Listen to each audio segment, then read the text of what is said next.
நான் ஆணையிட்டால் அது நடந்து விட்டால் இங்கு ஏழைகள் வேதனை படமாட்டார்.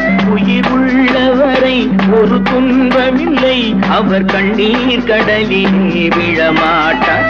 அவர் கண்ணீர் கடலிலே விழமாட்டார்.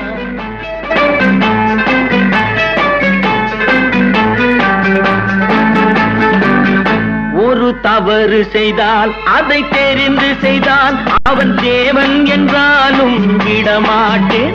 ஒரு தவறு செய்தால் அதை தெரிந்து செய்தால் அவன் தேவன் என்றாலும் விடமாட்டேன். உடல் உழைக்கச் சொல்வேன், அதில் பிழைக்கச் சொல்வேன், அவர் உரிமை பொருள்களை தொடமாட்டேன். நான் ஆணையிட்டால் அது நடந்து விட்டால் இங்கு ஏழைகள் வேதனை படமாட்டார். உயிர் உள்ளவரை ஒரு துன்பமில்லை, அவர் கண்ணீர்